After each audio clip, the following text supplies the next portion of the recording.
કહેવાય. જીવ ભગવાનનો અંશ છે, એ નાતે આપણું કર્તવ્ય થાય છે કે ભગવાનની આપણે સેવા કરવી જોઈએ. તમે જેના અંશ હો ને એની સેવા તમારે કરવી જ પડે. આ તમારું કર્તવ્ય છે. માની લો કે તમારે ત્યાં પુત્ર જન્મ થાય. પુત્ર એટલે શું? એ મા બાપનો અંશ છે. દીકરાની ફરજ આવે કે પોતાના માવતરની સેવા કરવી જ પડે, એનું કર્તવ્ય છે. એમ આ સંસારમાં જેટલા જીવ છે એ બધા ભગવાનના અંશ કહેવાય છે. અને પરમાત્માના અંશ હોવાને નાતે એને પ્રભુને સમર્પિત થઈને રહેવું પડે, ભગવાનની સેવા કરવી પડે. અને એ સેવા કેમ કરાય એ લક્ષ્મણજીએ બતાવ્યું. એટલે એને નામ આપ્યું વિશેષ ધર્મ. પછી વિશેષતમ ધર્મ ભરતજીનો ધર્મ છે. ભરતજી વૈષ્ણવ છે. વૈષ્ણવ કેવા હોય એ ભરતજીએ બતાવ્યું. વૈષ્ણવનું હૃદય પ્રેમથી ભરેલું હોય, વૈષ્ણવ ઉદાર હોય, વૈષ્ણવ રાગ દ્વેષ વગરના હોય, વૈષ્ણવ કોઈ દિવસ કોઈની નિંદા ન કરે, વૈષ્ણવ કરુણાથી ભરેલા હોય. એ વૈષ્ણવ ધર્મ કેવો હોય એ ભરતનું ચરિત્ર તમે જુઓ, ભરતની કથા સાંભળશો બીજા કાંડમાં, અયોધ્યા કાંડમાં, એટલે ખ્યાલ આવશે. ભરતને તો ભગવાને પોતાના કરતા મોટા કર્યા છે. જગત રામ રામ જપે, રામ ભરત ભરત જપે છે. જગત રામ રામ જપે, હું તમે રામ રામ બોલ્યા કરી. રામને પૂછ્યું તમે કોનો જપ કરો છો? તો ભરત ભરત ભરત ભરત ભરત. રામ ભરતનો જપ કરે છે. આવું વ્યક્તિત્વ છે ભરતનું. અને એમણે વિશેષતમ ધર્મ આપ્યો. અને ચોથું વિશેષતર ધર્મ, યાને શત્રુઘ્નજીએ જે ધર્મ બતાવ્યો કે વૈષ્ણવોની સેવા કરો. તમે જેમ ભગવાનની સેવા કરો છો એમ ભગવાનને ભજનારા વૈષ્ણવોની પણ આપણે સેવા કરવી જોઈએ. શત્રુઘ્નજીએ એ જ કામ કર્યું છે. શું કર્યું? ભરતજીની સેવા કરી છે. ભરતજી પરમ વૈષ્ણવ છે, એની સેવા કેમ કરાય એ શત્રુઘ્નજીએ બતાવ્યું.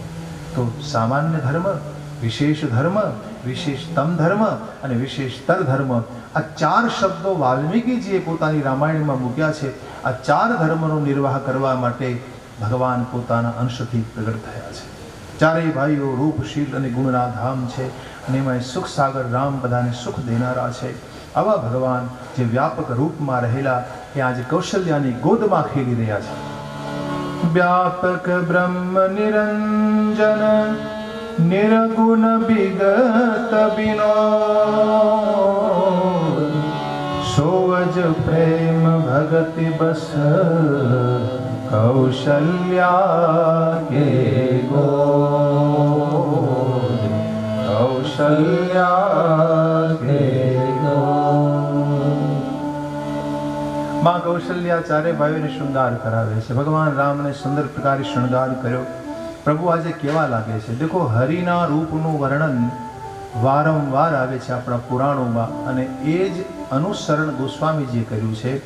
ભગવાનના રૂપનું ધ્યાન કરો એટલા માટે. આ ક્રિયાયોગ છે એક પ્રકારનો. કેવો ક્રિયાયોગ? અને ક્રિયાયોગ કહેવાય. પરમાત્માના રૂપનું ધ્યાન તમે કથા સાંભળતા સાંભળતા કરી શકો. દેખો, ધ્યાન સિદ્ધ કરવાનું છે. જો તમે ભગવાનના રૂપનું ધ્યાન નહીં કરો તો કોઈ બીજાના રૂપનું ધ્યાન કરશો. કરવાના છો, ધ્યાન તો કરવાના જ છો, તમારું ધ્યાન બીજે જતું રહેવાનું છે. એટલે એ વાતની, એ માનસિકતાની આપણા પુરાણકાર વ્યાસને ખબર છે. એટલે એણે વારે વારે જ્યાં જરૂર પડીને ભગવાન આવા છે, પ્રભુ આવા છે, આવા વર્ણના છે, આવા વસ્ત્રો પહેર્યા છે. તે પરમાત્માના રૂપથી લઈ અને ભગવાને જેટલા આભૂષણો ધર્યા છે ને એનું વર્ણન સાંભળવું એક પ્રકારનું ક્રિયાયોગ છે. તમારું ધ્યાન સહજ સિદ્ધ થઈ જાય. અને એક બીજી વાત કરું કે ભગવાને જે આભૂષણો ધર્યા છે ને એ બધા અવતાર લઈને આવે છે. ભગવાનનો મુકુટ અવતાર લઈને આવે, ભગવાનના કાનના કુંડલ અવતરિત થાય, ભગવાનની વનમાળા અવતાર લઈને આવે, ભગવાનનું સુદર્શન ચક્ર, ધનુષ, બાણ આ બધું અવતરિત થાય છે. ભગવાનના આભૂષણો અવતરિત બને છે મહાપુરુષોના રૂપમાં. તમે એનું ધ્યાન કરો ને તોય તમે પુણ્યના ભાગી બનો છો. यहाँ गोस्वामी બહુ સુંદર વર્ણન આપે છે. કામ કોટી છબી શ્યામ શરીરા નીલકંજ બારિદ અરુણ ચરણ પંકજ નખ જોતે કમલ દલની બેઠે જન્મા રેખ કુલિશ ધ્વજ અંકુશ सो है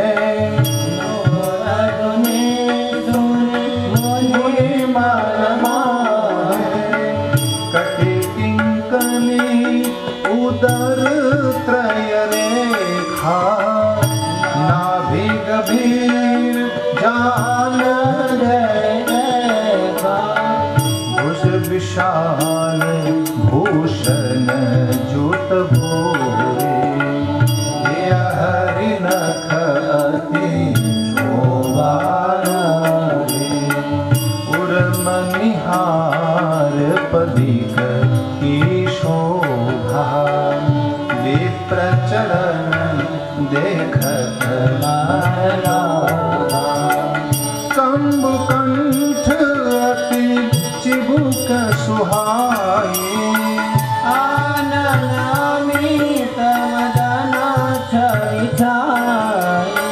दुई दुई दसन अधर रुनारे नासा तिलक पाए सुंदर श्रवण सुचारु कपोला अति प्रिय मधुर तोतरे बोला चिकन कच कुंचित गभुआरे बहु प्रकार रचि मातु सवारे पेट जगुलिया तनु पहराई जान पानी विचरने माय भाई रूप सकही नहीं कही श्रुति शेषान सो जाने सबने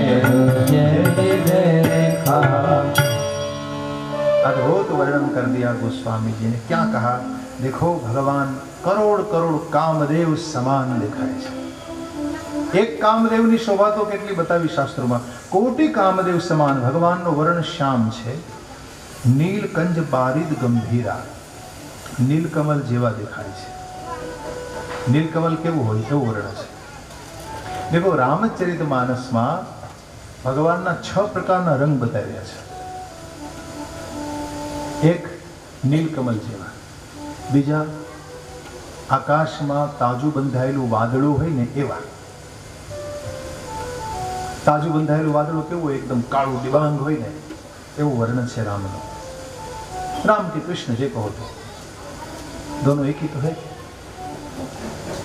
ત્રીજા नील गगन जेवा, नीला रंगनो आकाश हो एवा। चौथा यमुना जलवत श्याम, यमुना जी नु जल केवुं छे श्याम वर्णन एवा। पांचमा इंद्रमणि जेवा, ए नीला रंगनो छे। छठा केकी कंठवत, मोरनी डोकनो वर्ण केवो छे? मोरनी डोक केवी देखाय छे एवा वर्णना, एवा रंगना। तो 6 प्रकारना रंगवाळा भगवान અહીં બતાવ્યા છે। તો શું કાચિંડાની જેમ ભગવાન રંગ બદલતા હશે? ચોમાસુનો દિવસો આવે ને કાચિંડો રંગ બદલે પોતાનો, શું ભગવાન રંગ બદલે? આ બધા રંગની વાતો છે ને એ ઉપાસના પદ્ધતિનો પ્રકાર છે।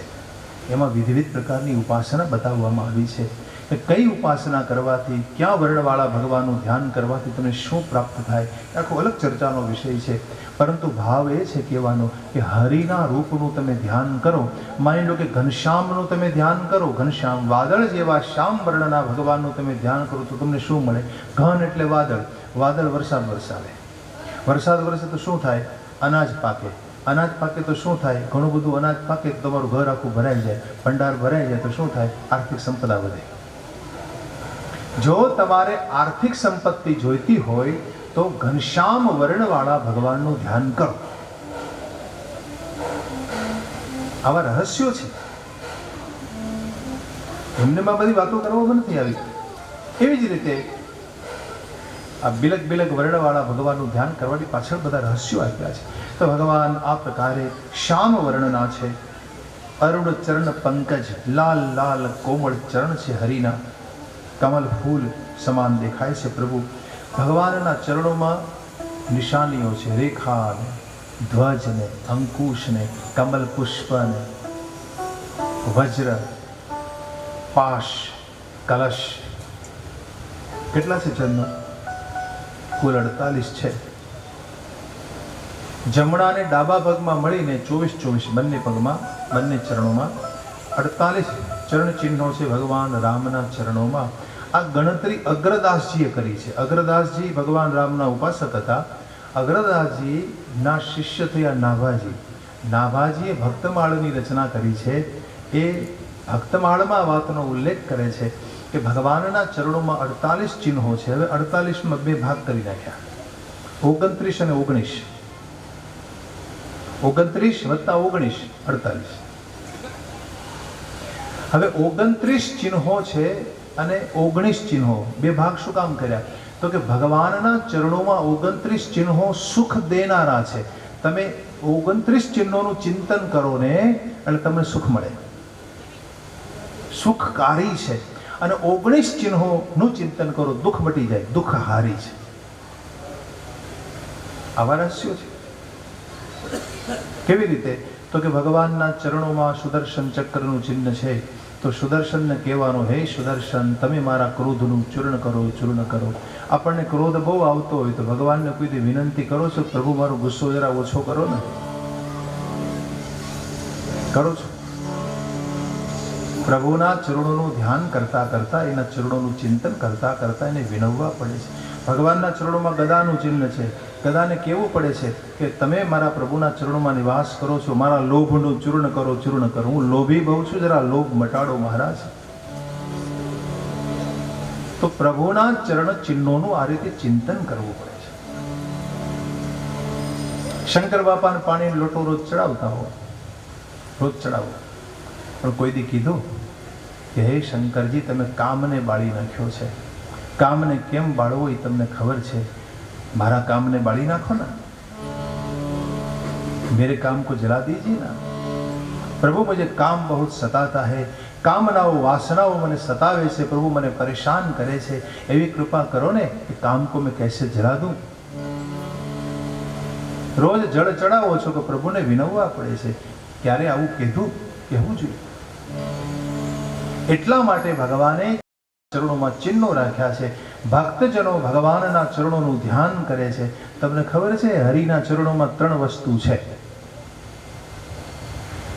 સૌરસ્ય, સૌભગસ્ય, સુકુમાર્ય અને સૌગંધ્ય. સૌરસ્ય એટલે ભગવાનના ચરણ રસથી ભરેલા છે. રસ છે, રસ. અને એના ચરણોમાં રસ હોય તો જ મોટા મોટા મહાપુરુષોના મન ભમરા બનીને પડી રહે ને. એમાં મહાપુરુષોના મન ક્યારે એમાં પડી રહેતા હોય? તમે વિચાર કરો. આજે કરોડોની સંખ્યામાં, હજારો લાખોની સંખ્યામાં મહાપુરુષો છે, એના મનરૂપી ભમરા એનું ચરણોનું ચિંતન કરતા હોય છે. ક્યારે કરતા હોય? એમાં કંઈક રસ પડતો હશે તો ને. ભગવાનના ચરણ રસથી ભરેલા. સૌરસ્ય, ભગવાનના ચરણ સુકુમાર છે. સુકુમાર, એને પગમાં મોજડી નથી પહેરી કે ચાખડી નથી પહેરી, છતાં એવા ને એવા સુકુમાર છે. ઉગાડા પગે વનમાં ફર્યા છે. પાદુકા તો આપી દીધી ભરતજીને, નંગે પેર જા રહે ભગવાન, છતાં સુકુમાર. ભગવાનના ચરણમાં સુગંધ છે.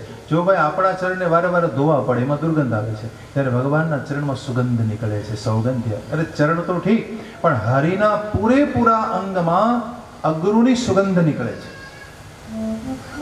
ભગવાનના શ્રી અંગમાંથી અગરુ, અગરુ નામની વનસ્પતિ આવે. અગરુ શબ્દ ઉપરથી અગરબત્તી શબ્દ બન્યો છે. આજની અગરબત્તીમાં તો એસન્સ નાખવામાં આવે છે ને અગરુ કુદરતી સુગંધી હોય છે, એના ઉપરથી અગરુ શબ્દ બન્યો છે, અગરબત્તી. તો અગરુની સુગંધ નીકળે ભગવાનના શરીરમાંથી, અને ભગવાનના ચરણોમાં પણ સુગંધ છે. તો સૌગંધ્ય, સુકુમાર્ય, સૌરસ્ય, પ્રભુના ચરણોના આ બધા ગુણ છે. અને એનું ધ્યાન કરે છે મહાપુરુષો. જ્યાં સુધી તમે પ્રભુના ચરણોમાં મન નહીં લગાડો, ત્યાં સુધી તમારું મન કોઈ દી શાંત નહીં બને. આધ્યાત્મ જગતનું રહસ્ય છે.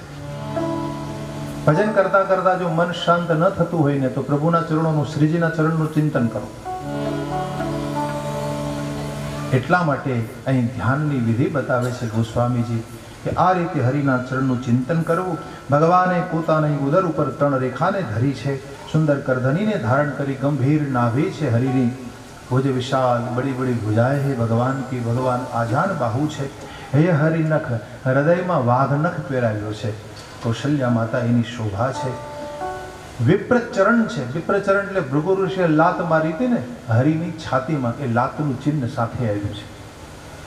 ભૃગુ ઋષિએ વિષ્ણુની છાતીમાં લાત મારી દીધી હતી અને એને ભગવાને છતાં પણ ભૃગુ ઋષિના ચરણોને પંપાળીને કહ્યું, મહારાજ તમને કંઈ ઈજા તો નથી થઈ ને? આટલા સૌમ્ય સ્વભાવના છે ભગવાન। કંબુકંઠ, કંબુ એટલે શંખ, શંખ જેવી ડોક છે હરિની। આનન અમિત મદન છબી છાઈ, નાના નાના બે દાંત દેખાઈ રહ્યા છે। દુઈ દુઈ દસન અધર અરુણારે, નાસા તિલક, સુંદર મજાનું તિલક છે। સુંદર શ્રવણ સુચારુ કપોલા, મધુર મધુર તોતડી ભાષામાં ભગવાન બોલી રહ્યા છે। કુંચિત ગભવારા કેસ છે, ગાભાળા કેસ છે, એકદમ વાકડિયા કેસ છે શ્રી હરિના। પછી કહે છે બહુ પ્રકાર રચી માતું, અને એને માતાએ વિધ વિધ સ્ટાઇલમાં ઓળી દીધા છે। મમ્મી કેમ છોકરાના કેસને સરસ મજાની ઓળી દે ને સવારે, ભગવાનને સરસ મજાના કેસ સવારી આપ્યા છે। બહુ પ્રકાર રચી માતું સવારે, પીત જગુલિયા તનુ પહેરાઈ, અને શરીર ઉપર સુંદર મજાનું પીતાંબર શોભી રહ્યું છે। અને ભગવાન ગોઠણિયા ભેર ચાલે છે, અત્યંત સુંદર દેખાય છે, જેના રૂપને વેદ રુચાઓ પણ વર્ણવી ન શકે। હવે આગળ કહે છે સુખ સંદોહ મોહ પર જ્ઞાન ગિરા દંપતિ પરમ પ્રેમ બસ, કર શિશુ ચરિત ભૂલે, કર શિશુ ચરિત ભૂલે। જેને વાણી ન પહોંચે, જેને મન ન પહોંચે, જેને ઇન્દ્રિયો ન પહોંચે, આ એ ભગવાન આજે આ દંપતીના ઘરમાં નિવાસ કરે છે, એને સુખ આપે છે। બાળ ચરિત્રો કરી, બાળ લીલાઓ દ્વારા આ દંપતીને સુખ પ્રદાન કરે છે। હકીકત તો મારા રામ જગતના માતા પિતા છે, કૌશલપુર વાસીઓને સુખ આપે છે। જેણે આ જગતનું નિર્માણ કર્યું એ ભગવાન રામ અહીં પ્રગટ થયા છે। શંકરજી કહે છે હે ભવાની, આ તો ખરેખર ધનભાગી લોકો હતા કે જેના આંગણામાં હરિ આજે નાચી રહ્યા છે। આવા હરિ તમારી ત્યાં પધાર્યા હોય એ તમારું ભવબંધન છોડવા માટે આવે છે। ચરાચર જગતના જીવોને જે માયા વશમાં રાખે છે, એ માયા જેને વશ છે એ ભગવાન રામ અહીં સંસારમાં પધારી જગતના લોકોનું કલ્યાણ કરે છે। એટલા માટે મન વચન કર્મથી ચતુરાઈ છોડી અને ભજત રામ, રામને ભજો। देखो गोस्वामीजीનો સિદ્ધાંત એક જ છે, ભજન। વારે વારે આ શબ્દ આવશે, ભજન ભજન ભજન ભજન, ભજન કરો ભજન કરો, ભજત ભજત કૃપા કરી અહીં રઘુરાઈ। ભગવાનને ભજો, રામ કૃપા કરશે। ભજન કોને કહેવાય? ભજન એટલે શું?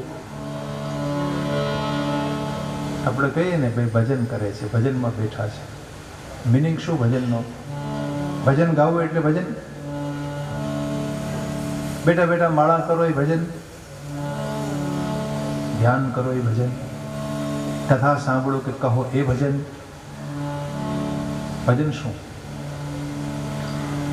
ભજન એક પ્રકારની ભક્તિ છે, પણ ભજન શબ્દની વ્યાખ્યા સમજો।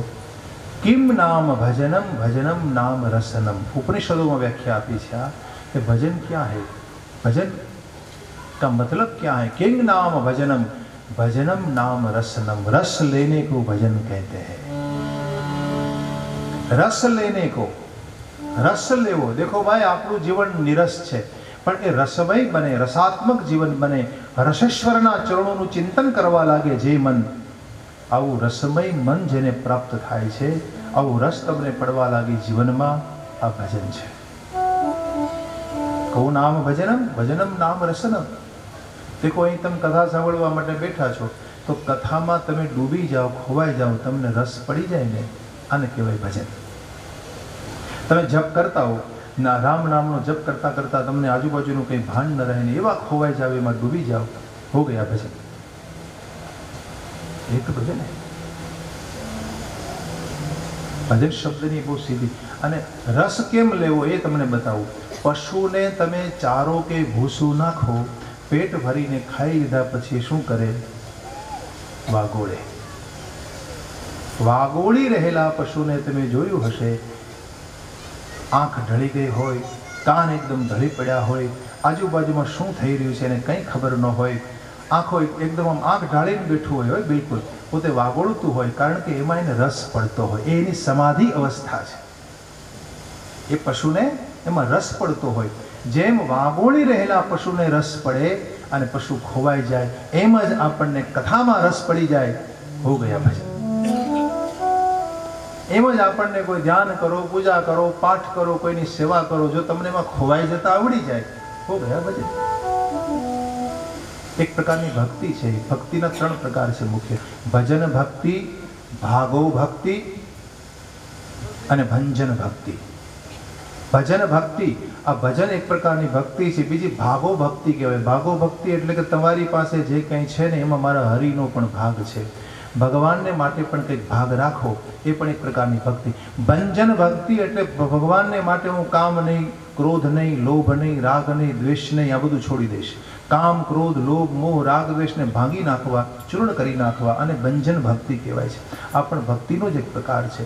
તો અહીં મન વચન કર્મથી ચતુરાઈ છોડી અને કહે છે ગોસ્વામીજી કે આપ ભજન કીજીએ. ભગવાન શંકરજી ઉમાને વર્ણન કરે છે. આવા બાલ ચરિત્ર કરી રહેલા ભગવાનનું દર્શન કરતા બધા તૃપ્ત થતા નથી. નગરવાસીઓને ભગવાન અનેક પ્રકારે સુખ આપે છે. ક્યારેક ક્યારેક પલનામાં પુઢાડે ભગવાનને પલને ઝુલાવે છે. और कौशल्या प्रेम मगन हो जाती है. प्रेम मगन कौशल्या निशिदिन जात न जाय, सुत स्नेह बस माता बाल चरित करदान, बाल चरित करदान. પોતાના સુતના સ્નેહમાં વશ બની અને માતા બાલ ચરિત્રનું ગાન કરે છે. એક વખત એક ઘટના ઘટી. પોતાના બાળકને સ્નાન કરાવી ભગવાન રામને શૃંગાર કર્યો અને ઈષ્ટદેવને આજે મનાવવાના હતા. એમની પૂજા માટે ભગવતી કૌશલ્યા પાક બનાવવા માટે રસોઈ ઘરમાં ગઈ. इसमें लिखा है पूजा हेतु किन्न स्नाना करी पूजा नैवेद्य चढ़ावा. पूजा કરી નૈવેદ્ય બનાવવા આપું ગઈ, જ્યાં પાક બનાવવા, પોતે રસોઈ ઘરમાં પાક બનાવવા માટે ગઈ. અહીંયા રામલલ્લાને એમણે પોઢાડ્યા છે. હવે માને ખબર છે કે ભાઈ રામલલ્લાને એમણે પોઢાડ્યા છે. ગઈ જનની શિશુ પહી ભઈ ગીતા. હવે આ બાજુ ભગવાનને પાક ધરાવ્યો. રામલલ્લા તો પોઢેલા છે, પણ એ જ્યાં પાક ધરાવ્યો, થોડું કામ કરીને જ્યાં પાછી આવીને જોવે છે તો ભગવાન પાક ભોજન કરી રહ્યા છે. પ્રભુ જમી રહ્યા છે, ભોજન કરી રહ્યા છે. ભોજન કરત દેખ સુત જાય. માતાને આશ્ચર્ય થયું કે મેં હમણાં જ રામજીને પોઢાડ્યા પલનામાં, અહીંયા બેઠા બેઠા ભોજન કરી રહ્યા છે. ઇહા ઉહા દુઈ બાલક દેખા. ઇહા ઉહા બે શબ્દો અહીંયા આપ્યા છે. ઇહા ઉહા એટલે કે અહીંયા અને ત્યાં આ બંને બાળકો. મતિભ્રમ મૌરકી આન વિશેષા. શું અમારું કોઈ મતિભ્રમ થયો છે? આ બંને બાળકો મને કેમ દેખાઈ રહ્યા છે? આ બે છોકરા તો છે નહીં, રામને તમે પોઢાડ્યા, અહીંયા બીજા બેઠા રામ, એ ક્યાંથી આવ્યા? આ કોઈ મારું મતિભ્રમ તો નથી ને? અને જ્યાં માને આવો વિચાર આવ્યો, ભગવાન હસી પડ્યા. અને જેવા ભગવાન હસ્યા ને ત્યાં તો ભગવાનના મુખમાં માતાએ બ્રહ્માંડ જોયું, એકદમ વિરાટ રૂપ દેખાયું માં કૌશલ્યાને. दिखरावा मात ही निज अद्भुत रूप अखंड, रोम रोम प्रति लागे कोटि कोटि ब्रह्म, कोटि कोटि ब्रह्म. ભગવાનના મુખમાં અદ્ભુત રૂપ દર્શન થયું. આ પ્રકારે પ્રભુએ અદ્ભુત રૂપ આપ્યું. આમાં વર્ણન કરે છે કે હજારોની સંખ્યામાં સૂર્ય ચંદ્રમાઓ જેના શરીરમાં એમને દેખાયા. કાલ કર્મ ગુણ સ્વભાવ આ બધું જે જોયું હોય એ બધું, ન જોયું હોય એ બધું. માયા કે જે મને તમને નચાવી રહી છે એ પણ એની આશ્રિત અને દાસી બની માતાએ જોઈ અને ભગવાનને આ વિરાટ રૂપને નિહાળી માં કૌશલ્યા એકદમ અચંબિત થઈ છે. અસ્તુતિ કરીને જાય ભાઈ માના. ભગવતીએ સ્તુતિ કરી ભગવાનની કે જગત પિતા મેં શોધ કરી જાના. અરે એ મેં ક્યાં દેખ રહી હું? શું આ તો જગતના પિતા છે કે જેને મેં મારા દીકરા માન્યા છે? जगतना नाथने में मारा पुत्र मान्या, ये मैं क्या देख रही हूँ। बार बार कौशल्या विनय करी कर झोरी, हाथ जोड़ी कौशल्या जी विनय करे छे कि अब जेनी कत प्रभु व्यापे प्रभु मोरी माया। तो आ प्रकारे प्रभु तमारी जे माया छे મને ક્યારે વ્યાપે નહીં, બસ આવી કૃપા મારી ઉપર કરો કે તમારી માયા મને ક્યારે વ્યાપે નહીં। બાલ ચરિત કાર્ય કર્યું અતિ આનંદ દાસન કહ દિનહા, મને ભગવાને તુરંત નાનો એવો રૂપ ધરી લીધું, શિશુરૂપ, અને આમ ભગવાન ફરી લીલામાં લાગ્યા। દેખો, ભગવાને કૌશલ્યાને આવું વિરાટ રૂપ એટલા માટે બતાવ્યું છે કે ભગવતી કૌશલ્યા જ્ઞાન સ્વરૂપ છે। જ્ઞાન સ્વરૂપ એટલા માટે કે ભગવાન જ્યારે પ્રગટ થાય છે મનુ શત્રુપાની સામે, એ વખતે મનુ મહારાજે ભક્તિ માંગી। મનુ મહારાજે કહ્યું કે મને ભક્તિ આપો, એટલે ભગવાને કહ્યું કે તમે પુરુષ છો, યાને જ્ઞાન સ્વરૂપ છો, હું તમને ભક્તિ આપું છું। અને કેવી ભક્તિ માંગી કે જેમ જળ વિના માછલું તરફડે, જેમ મણી વિના નાગ વ્યાકુળ બને, એમ તમારા વિના મારી દશા થવી જોઈએ। એ જ તો થયું ને। ભગવાન રામ મનગમન કરશે અને પ્રભુના વિયોગમાં દશરથજી આવી રીતે જ પ્રાણ છોડવાના છે ને, આ એની માંગ હતી। એટલે ભગવાને કહ્યું કે તમે જ્ઞાન છો, હું તમને ભક્તિ આપું છું। પુરુષ જ્ઞાન સ્વરૂપ કહેવાય છે, હું તમને ભક્તિ આપું છું। પછી માને પૂછ્યું, શત્રુપાને, શત્રુપાએ કીધું, માંગ કરી કે ભાઈ મારા પતિદેવે જે માગ્યું એ જ મને આપો। એટલે ભગવાને એને વચન આપ્યું કે તમે ભક્તિ છો, હું તમને જ્ઞાન આપું છું। તમે પોતે ભક્તિ સ્વરૂપા છો, નારી છે ભક્તિ સ્વરૂપા છે, એટલે હું તમને જ્ઞાન આપું છું। જ્ઞાન એટલે વિવેક હું તમને આપું છું। અને એ જ્ઞાન ભગવાને પ્રદાન કર્યું, એના રૂપે અહીં વિરાટ રૂપ દર્શન માતાને કરાવ્યું। એટલા માટે કરાવ્યું કે જ્યારે ભવિષ્યમાં મહારાજ દશરથજી પોતાના પ્રાણ ત્યાગશે ત્યારે રઘુકુળમાં એક જ વ્યક્તિ હિંમત રાખી શકી હતી। કોણ? કૌશલ્યાજી। આટલું બધું દુઃખ આવ્યું એના કુટુંબ પરિવારમાં, અને છતાં એમણે હિંમત ન ગુમાવી, એ જ્ઞાનને કારણે। પોતે ભક્તિ તો હતા જ, પણ એણે જ્ઞાન આપ્યું ભગવાને। જ્ઞાનને કારણે, વિવેકને કારણે, એના અલૌકિક વિવેકને કારણે આજે ભગવાનનું એણે જે વિરાટ રૂપ નિહાળ્યું, એને પરિણામે એ પોતાની ધીરજ ન ગુમાવી અને આખા પરિવારને સંભાળી શક્યા। એટલા માટે ભગવાને અહીં વિરાટ રૂપનું દર્શન આપ્યું છે। બાર બાર કૌશલ્યા વિનય કરી કર ઝોરી, આ પ્રકારે વિનય કરે છે, મને માયા ન વ્યાપે। મહારાજ, થોડો સમય વીતે છે, ચૂડાકરણ આદિ સંસ્કારો થયા, બ્રાહ્મણો પધાર્યા, દક્ષિણાઓ આપી, એને ખૂબ ખૂબ પ્રસન્ન કર્યા છે, અને હવે ભગવાન આંગણામાં રમી રહ્યા છે। પરમાત્માની આ જે લીલા છે એ અદ્ભુત। દશરથજીના આંગણામાં પ્રભુ રમે છે, ભોજનનો સમય થાય છે, એટલે મહારાજ દશરથજી લાલાને બોલાવવા માટે ચાલ્યા। ભોજન કરત બોલ જબ રાજા, ભોજન કરત બોલ જબ રાજા, નહીં આવત તજી બાલ સમાજા, નહીં આવત તજી બાલ સમાજા। કૌશલ્ય જબ બોલ જાય, કૌશલ્ય જબ બોલ જાય, ठुमकू ठुमकू प्रभु चलहि पराई, ठुमका ठुमकू प्रभु चलहि पराई, निगम नेति शिव अंत न पावा, निगम नेति शिव अंत न पावा, ताहि धरे जननी हठि धावा, ताहि धरे जननी हठि धावा। देखो, अयोध्याમાં મહારાજ દશરથજીનું વિવિધ પ્રકારના રત્નોથી જડિત રસોઈ ઘર છે। બહુ સુંદર મજાનું રસોડું છે મહારાજ, અનેક પ્રકારના રત્નોથી જડિત। આપણે કેમ રસોડું બનાવીએ છીએ, બહેનોનો વિષય છે કે સારું એવું રસોડું હોવું જોઈએ। એમ અહીંયા લખ્યું છે કે વિવિધ પ્રકારના રત્નોથી જડિત રસોઈ ઘર, બહુ વિચિત્ર। હવે એમાં મોટી મોટી સોનાની ચોકીઓ પડેલી છે। એ ચોકીઓમાં અનેક પ્રકારના સોનાના થાળ સજાવ્યા છે,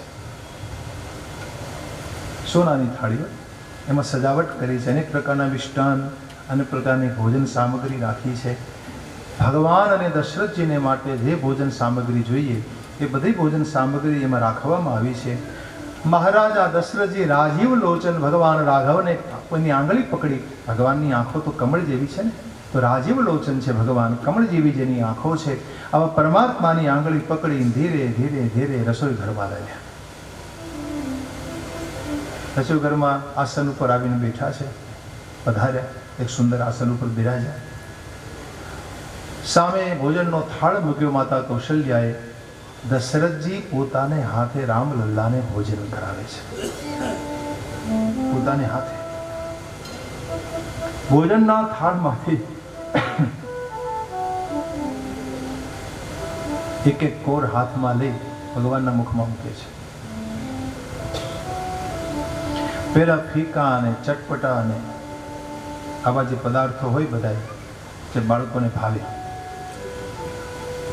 ફરસાણ જે કંઈ બનાવ્યું હોય તો બાળકોને ભાવે ને, તો ફીકા અને ચટપટા પદાર્થો ભગવાન રામના મુખમાં મૂકે છે.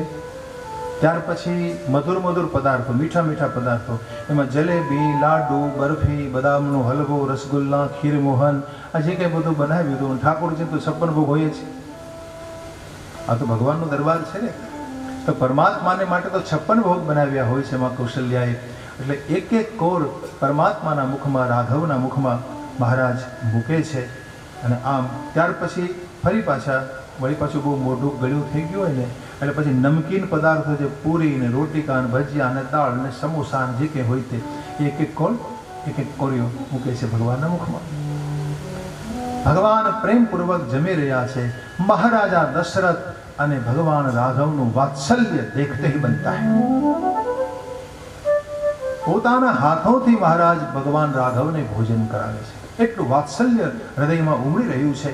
પરમાત્માનું રૂપ આજે બહુ સુંદર દેખાય છે.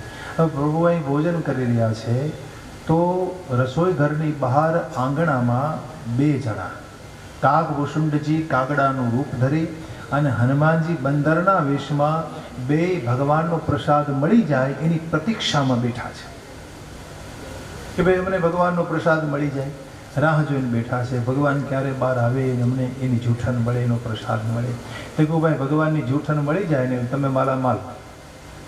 અરે ભગવાનની જૂઠન તો ઠીક, પરંતુ કોઈ સંત પુરુષનું એઠું તમને ખાવા મળી જાય ને તો તમારી બુદ્ધિ તરત નિર્મળ થઈ જાય. આ ભાગવતનો ન્યાય છે. શ્રીમદ ભાગવતના શરૂઆતમાં લખ્યું છે કે ઉચ્ચિષ્ટ ભોજિનો દાસાસ્તવ માયામ જયમહી ઉચ્ચિષ્ટ લેપાન અનુમોદતો દ્વિજય સકૃષ્ણ ભુંજે તપાસ્ત કિલ વિષય. નારદજીના પૂર્વજન્મના ચરિત્રમાં વાત કરી નારદજીએ કે હું જ્યારે પૂર્વજન્મમાં દાસીનો દીકરો હતો ત્યારે સંત પુરુષોએ મને એની જૂઠન ખવડાવી, મને એનું એઠું ભોજન આપ્યું અને જેવું એ મારા પેટમાં ગયું તુરંત મેરી બુદ્ધિ શુદ્ધ હો ગઈ. જો ભાઈ જે બુદ્ધિને શુદ્ધ કરવા માટે તમારે સાધના કરવી પડે એ બુદ્ધિને જો પવિત્ર કરવા ઈચ્છો તો કોઈ બ્રહ્મનિષ્ઠ મહાપુરુષનું જો જૂઠન તમને મળી જાય, એટલું ભોજન એ કોઈને આપે જ નહીં, પણ એની અનુમતિથી જો તમે એનું થોડુંક અમથું ભોજન કરી લો, મન તરત પવિત્ર બને છે. એટલા માટે તો આપણે ત્યાં પ્રસાદનો મહિમા છે ને. ભગવાનનો પ્રસાદ આપણે શું કામ લઈએ છીએ? મન પવિત્ર બને, મન શુદ્ધ બને. એટલે બહાર આંગણામાં બેઠા છે, કાગડાના વેશમાં કાગભૂષણજી અને બંદરના વેશમાં હનુમાનજી કે કબ આए હરિ પર હમે પ્રસાદ દે દે. ધ્યાન લગાવીને બેઠા છે. ઉત્કટ લાલસા છે એના હૃદયમાં કે હરિ અમને પ્રસાદ આપે. અને ભગવાન પણ આમ ડોકું આમ તાણી તાણીને જોવે છે આ બંનેને. પેલા બંને આમ બહાર આવીને આમ વારે વારે ભગવાનની સામે આવીને ઉભા રહે છે કે પ્રભુ આવીએ ને, બહાર આવીએ ને, આમ પ્રસાદ દીજીએ ને. હવે પિતાજીની સાથે ભોજન કરવા બેઠા છે. આ તો મર્યાદા છે, મર્યાદા ત્યજાય નહીં. અમર્યાદ વ્યવહાર તો કરે જ નહીં ભગવાન રામ. રામના જીવનમાં તો ભરપૂર મર્યાદા છે. બાપુજીની આજ્ઞા મેળવીને જવું પડે, કરવું શું? વારંવાર પેલા બંને જોઈ રહ્યા છે. અચાનક ભગવાનને હાથમાં પૂરીનો કકડો લીધો और એકદમ દોડે.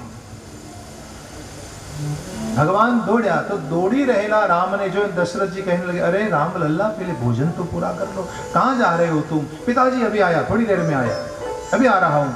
और भगवान दौड़े चले, आंगन के बाहर आए બહાર આવ્યા ને જ્યાં બહાર ઊભા રહીને તક બંને કૂદીને બાજુમાં આવીને બેસી ગયા. હનુમાનજી બંદરના વેશમાં, કાગભૂષણજી કાગડાના વેશમાં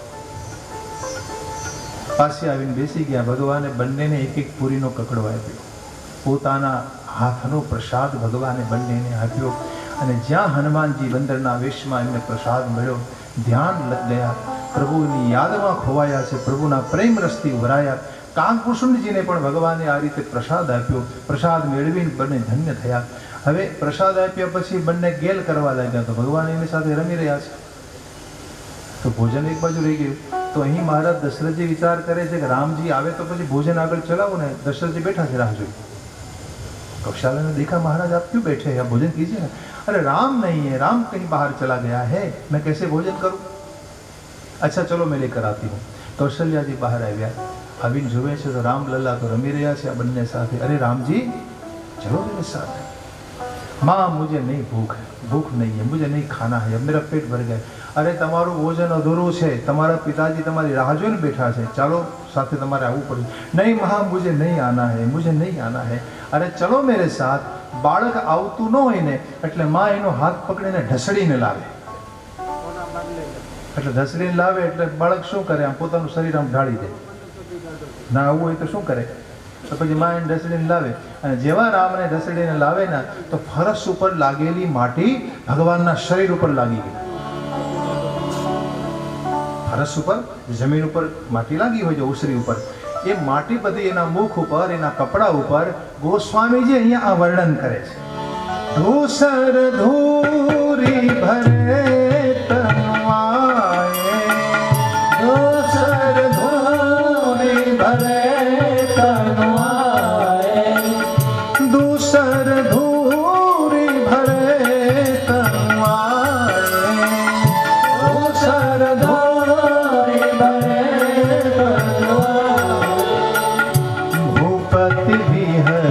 गोल बैठा, भूपति भी हंसी गोल बैठा, निगम नेति शिव अंत न पावा, निगम नेति शिव अंत न पावा, ताहि धरे जननी हठ धावा, जननी हठ धावा, ताहि धरे जननी हठ धावा, ताहि धरे जननी हठ धावा. પાર વેદ ન પામી શકે, જેનો પાર શંકરજી પણ ન પામી શકે. વેદ અને શંકર જેના પારને ન પામે એને એક માતા હાથ પકડીને ઢસડીને લાવે. અને એ વખતે ગોસ્વામીજી લખે કે ધૂસર ધૂરી ભરે, એના તમામ અંગો પર ધૂળ લાગી ગઈ. દેખો આ જ શબ્દ ભાગવતમાં પણ છે, હકીકત ભાગવતનો શબ્દ છે. બલરામ અને કૃષ્ણ યમુનાને કિનારે ધૂળથી રમતા હોય, ઘર બનાવીને તોડી નાખે, બપોર સુધી ધૂળ ધૂળ રમે.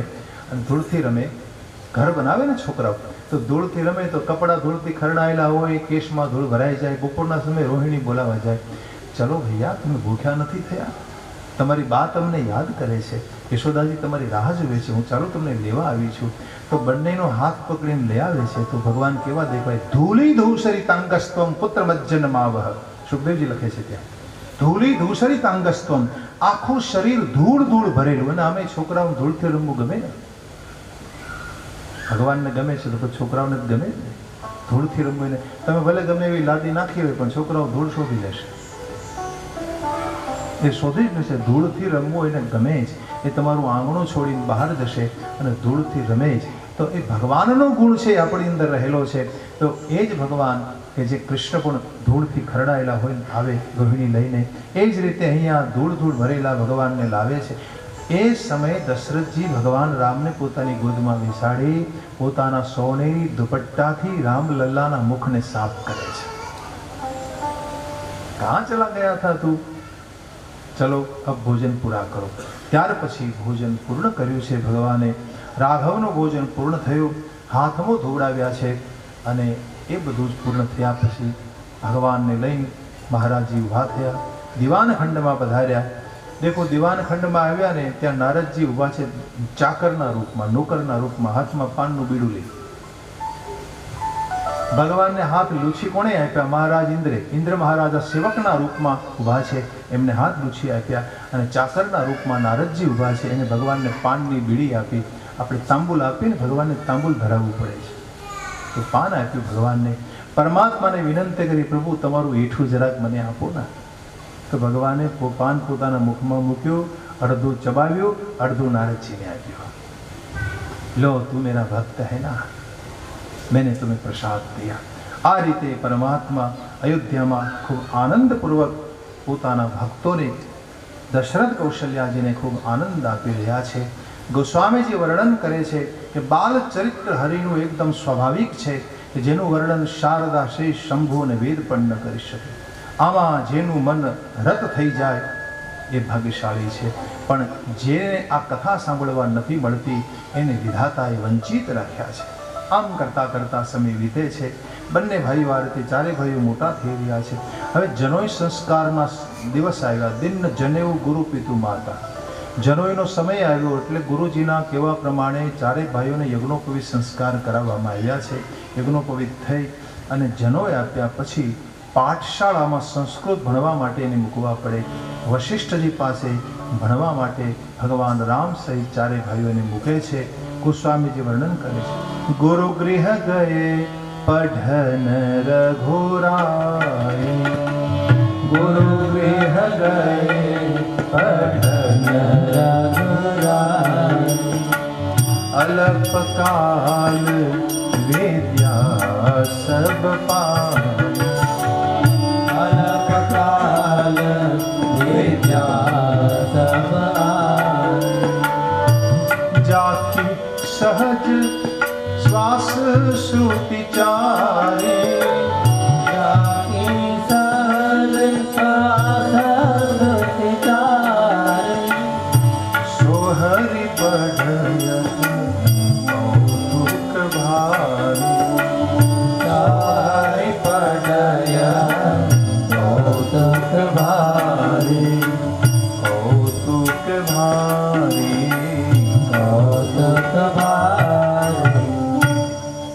નિયમ છે કે જનોઈ આપ્યા પછી બ્રાહ્મણના છોકરાને વેદ ભણવા માટે મૂકવો જોઈએ.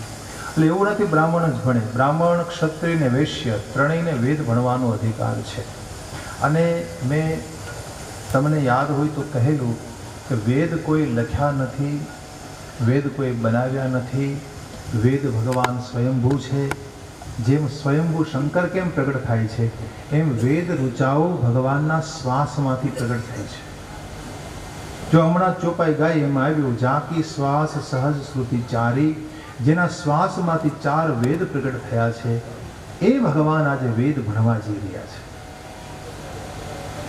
આવું લખે છે ગોસ્વામી. તો ભગવાનના શ્વાસમાંથી વેદનું પ્રાગટ્ય થયું છે. યાને ભગવાન પોતે જ વેદ રૂપે પ્રગટ થયા છે. ભગવાનના 3 પ્રકારે પ્રાગટ્ય હોય. પેલું પ્રમાણ રૂપ. તમને કોઈ પૂછે કે ભગવાન છે કે નહીં, તો એનું પ્રમાણ શું?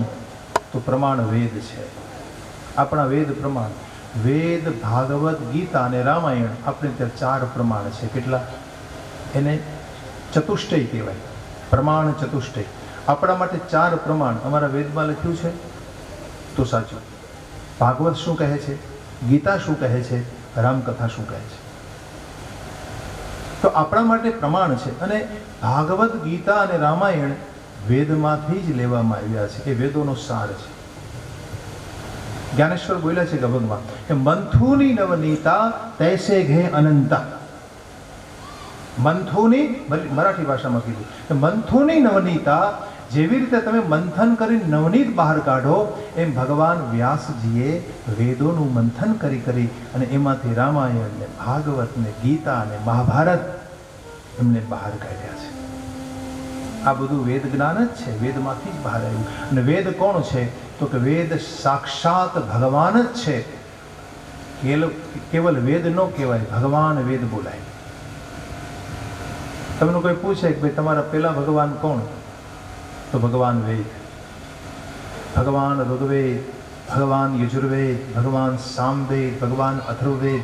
કરુણા એ છે કે આજે લોકો વેદ ભૂલી રહ્યા છે. નામ રાખે વેદ, છોકરાનું નામ રાખે. હું ઘણી વાર કહું છોકરાનું નામ તો કે વેદ, પણ છોકરાને એ ખબર ન હોય વેદ કેટલા, એ ખબર ન હોય છોકરાને કે વેદ એટલે શું, વેદ કેટલા હોય છે, વેદનો પ્રભાવ શું છે. તો વેદ રૂપે ભગવાન પ્રથમ પ્રગટ થયા. વેદ સ્વયંભૂ છે. વેદ અપૌરુષય કહેવાય. અપૌરુષય એટલે કોઈ પણ પ્રકારે એની રચના કરવામાં ન આવી હોય અને પુરુષ દ્વારા જે રચાયું ન હોય એવું અપૌરુષય. તો ભગવાન કોઈ કે વેદ 35,000 પહેલા લખાયા, વર્ષ પહેલા લખાયા, અને કોઈ કે આટલા હજાર વર્ષ પહેલા. એ બધી ગલત વાતો છે. જેવી રીતે ભગવાન શંકર સ્વયંભૂ પ્રગટ થયા છે એ જ રીતે ભગવાન વેદ ભગવાનના શ્વાસમાંથી પ્રગટ થયા. આ વેદ મંત્રોની જેટલી જેટલી ઋચાઓ પ્રગટ થઈ ને એ ઋચાઓનું દર્શન જેણે જેણે કર્યું ને એ એના ઋષિ કહેવાય. ઋષિઓએ વેદ મંત્રો લખ્યા નથી પણ દર્શન કર્યું એમનું, એટલે એને મંત્ર દ્રષ્ટા કહેવાય. ઋષય મંત્ર દ્રષ્ટારઃ. ઋષિ કોણ? તો કે મંત્રના દેખનારા. એને મંત્રોને જોયા, મંત્રનો સાક્ષાત્કાર કર્યો. માની લો ગાયત્રી મંત્ર છે તો ગાયત્રી મંત્ર કોઈ લખ્યો નથી, તો સ્વયંભૂ પ્રગટ થયા છે ભગવાન ગાયત્રી મંત્ર. તો ગાયત્રી મંત્રને જેણે કોણે નિહાળ્યા? તો કે બ્રહ્માજીએ ગાયત્રી મંત્રનું દર્શન કર્યું, શુક્રાચાર્યએ કર્યું, વિશ્વામિત્રજીએ કર્યું. આ બધાએ ગાયત્રી મંત્રને પોતાની સામે નિહાળ્યા, એની ઉપાસના કરી. ગાયત્રી મંત્રે એની સામે પોતાના રહસ્યો ખોલી દીધા. તમે મંત્ર ઉપાસના કરો ને એટલે મંત્ર તમારી સામે ખોલી જાય, એનું પોતાનું રહસ્ય પોતે સમજાવે તમને. કોઈ પણ મંત્ર નકામો નથી ભાઈ. કરોડોની સંખ્યામાં મંત્રો છે, પરંતુ કોઈ એક જ મંત્રમાં તમારે નિષ્ઠા રાખવી પડે. એક જ મંત્ર, બસ એક મંત્ર જપ્યા જ કરો. જપાત સિદ્ધિ, જપાત સિદ્ધિ, જપાત સિદ્ધિ ન સંશય. જપ કરવાથી સિદ્ધિ મળે, જપ કરવાથી સિદ્ધિ મળે, જપ કરવાથી સિદ્ધિ મળે, આમાં કોઈ શંકા નથી. તો આ પ્રકારે ભગવાન વેદ અપૌરુષય છે. વેદ એ ભગવાનનું પ્રમાણ છે, પ્રમાણરૂપ પ્રાગટ્ય છે હરિનું. બીજું પ્રમેયરૂપ, બીજું ફલરૂપ. ફલરૂપ એટલે રામ અને કૃષ્ણ રૂપ ધરીને ભગવાન આવે છે, એ ભગવાનનું ફલરૂપ પ્રાગટ્ય કહેવાય છે. આવા ભગવાન વેદ ભણવા માટે જાય, આ કૌતુક છે. ભગવાન વિદ્યા વિનય નિપુણ ગુણશીલ છે, અને હવે ભગવાન રૂપલીલા કરે, હાથમાં ધનુષ બાણ પણ ધરે છે. અયોધ્યાની ગલીઓમાં ભગવાન વિહાર કરતા હોય છે. અયોધ્યાની લોગ લુગાઈ જ્યારે જ્યારે હરિને નિહાળે છે એ વખતે એ આનંદની અભિવ્યક્તિમાં ડૂબી જાય છે. તો સ્વામીજી વર્ણન કરે છે, કૌશલપુરવાસી નર નારી વૃદ્ધ અરુબાલ પ્રાણ હું તે પ્રિય લાગત સબ કહુ રામ રૂપાલ, સબ કહુ રામ રૂપાલ. પ્રાણ કરતા પ્રિય લાગે છે ભગવાન રામ અયોધ્યાવાસીઓને. પોતાના ભાઈઓને સાથે લઈ અને ભગવાન વનમાં મૃગ્યા રમવા માટે જાય છે, અને જે પવિત્ર મૃગ હોય એને જ ભગવાન મારે છે. પવિત્રમાં પવિત્ર બદકો ભગવાનને હાથે જે મૃગ મૃત્યુ પામે છે એને સ્વર્ગ મળે છે. પ્રભુ જે મૃગને મારે ને, કારણ કે ક્ષત્ર ધર્મ છે ને, ક્ષત્રિયોનો ધર્મ છે, એટલે ભગવાને ક્ષાત્ર ધર્મ નિભાવ્યો છે, એટલે એને મૃગ્યા કરવા પડે, એમને ધનુષ વિદ્યા શીખવી પડે. એટલે એમને મૃગ્યા કરવા માટે જ્યારે જાય ત્યારે જે મૃગને ભગવાન રામ મારે છે એ સીધું સુરલોક સિધારે છે, એમને સ્વર્ગ પ્રાપ્ત થાય છે. તો પરમાત્માને હાથે મૃત્યુ મેળવવા માટે તો રાવણ તત્પર હતો ને, કે જો એ ભગવાન હશે તો એને હાથે મરીશ, મારું જીવન ધન્ય બની જશે, અને જો ભગવાન નહીં હોય તો હું એને મારીશ. એ તો સોચા था ને રાવણને. देखो रीजे बस होत है, खीजे देत निज धाम है. રીજે બસ હોતે હે, ભગવાન કેવા છે? તો કે રીજે બસ હોતે હે, જો તમારી માથે રીજી જાય તો તમને વશ થઈ જાય, અને ખીજે દેત નિજ ધામ હે, જો તમારી માથે ખીજાઈ જાય તો એને તમને કે જાઓ મારા ઘેર જતા રહો, પોતાના ઘેર મોકલી દે. તમે કોઈની માથે ખીજાઓ તો તમારે ઘેર મોકલો, પોલીસ સ્ટેશન મોકલો. ક્યાં મોકલો? ઘેર મોકલો. તમે કોઈની માથે ખીજાણા હો તો તમારી ઘેર ઘરવા દો એને, પોલીસને બોલાવીને કહો પકડી જવાને, જેની માથે તમે ખીજાયા હો. ત્યારે મારા રામનો સ્વભાવ જો ખીજે દેત નિજ ધામ હે, જેના ઉપર ભગવાન ખીજાય છે ને એને પોતાનું ધામ આપે છે. મારીચ ઉપર ખીજાયા એને પોતાનું ધામ આપ્યું. રાક્ષસો ઉપર ખીજાયા ભગવાન, એના ઉપર ખીજ કરી ભગવાને એને પોતાનું ધામ આપ્યું. મેરે ભાઈ બહેન, આવો કરુણાનો સાગર બીજો કોણ હોઈ શકે? આવો કરુણા નિધાન બીજો કોણ હોઈ શકે? કે રીજે બસ હોત હે ખીજે દેત નિજ ધામ હે. આવા પરમાત્મા છે. અને એ હરિના હાથે જે મૃગનું મૃત્યુ થાય છે એ મૃગ આ રીતે સુરલોક સિધારે છે. સખાઓ સાથે ભગવાન ભોજન કરે છે, મા બાપની આજ્ઞાનું પાલન કરે, રાજ સંચાલન કરવા લાગે. સાંજ પડે ને બ્રાહ્મણના મુખે